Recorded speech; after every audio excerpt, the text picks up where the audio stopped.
sex hormones, estrogen dominance. So when we go back to the triangle of hormonal health, there is this huge connection between blood sugars and stress, as you've now seen. There is a big connection between stress and sex hormones, and there's a connection between blood sugars and sex hormones. So estrogen dominance is a big issue. It's commonly talked about in perimenopause, but it's actually a big issue can be all the way through people's lives. If I look back at my history, I definitely had estrogen dominance in my teens. So I had the classic signs in terms of my body shape, in terms of the symptoms that I was having. It was all estrogen dominance. So estrogen dominance is when the estrogen to progesterone ratio is imbalanced. So there's too much estrogen, or I don't even like using that phrase. Usually these days, it's because there's not enough progesterone. And the reason for that is because in our adrenal glands are one of the places that we make progesterone. But if we are under stress, food intolerance, life, eating foods, a high carb diet, all the things that we've talked about, our body will choose to make cortisol over progesterone. And over time, what happens is we just end up with this depletion in our progesterone. So this can happen very, very early on. So I see really young women in my clinic who are in this place of progesterone deficiency, really.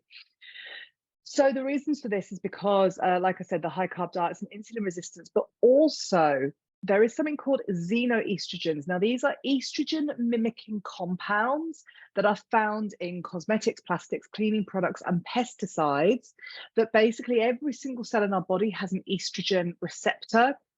And these xenoestrogens actually confuse the body to think that there's loads of estrogen. So a lot of naturopaths actually tell women that they're estrogen deficient, but that's natural estrogen deficient, but they're still xenoestrogen full. So the body thinks it's got all this estrogen, and it ends up just in this absolute pickle.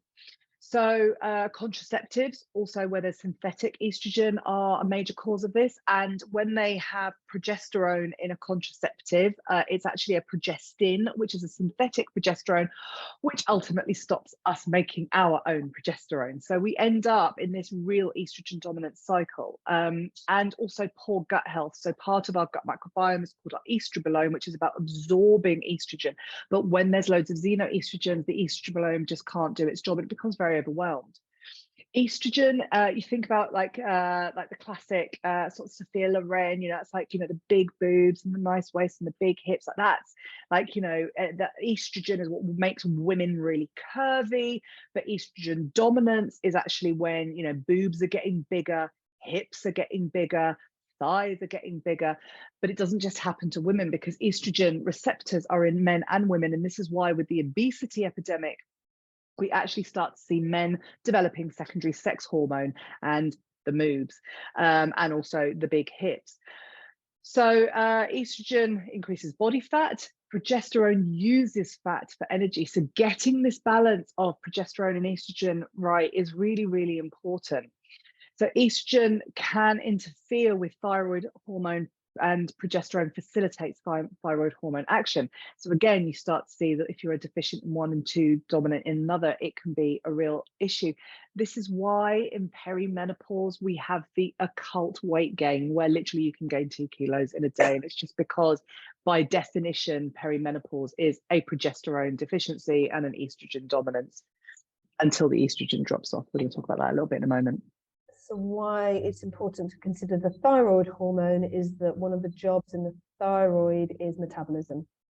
So if our metabolism is off, then we are going to have either weight loss or weight gain. A couple of questions. Is HRT a xenoestrogen? Yeah, because if it depends on which HRT, and we have got a whole talk on that. But basically, if it's the estradiol patch, that is a body identical estrogen that doesn't cause the xenoestrogen issues. If it is a standard pill, gel, yes, it can be very definitely xenoestrogenic. And does stress affect estrogen and progesterone even if you're on bioidenticals? Oh yeah. Hell yeah. Yeah, and that is one of my favorite things about menopause is menopause shines a light on every single area of your life that's not working for you, and basically giving you the opportunity to take a blowtorch to it. Because if you want to have a very healthy, happy menopause, you have to start changing things. So yeah, I absolutely can feel in my body, no matter how hormonally supported I am with the body identicals, that as soon as I am far too stressed, it all just goes to pot.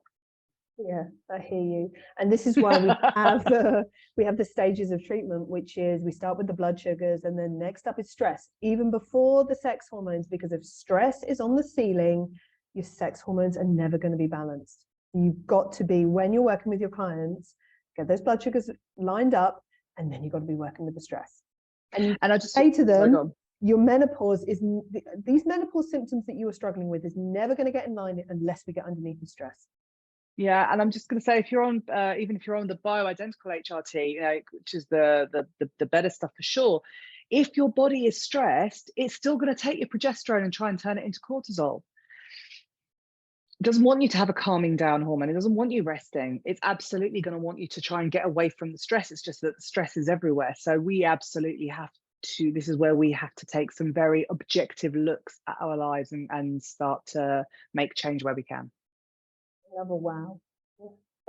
Mm.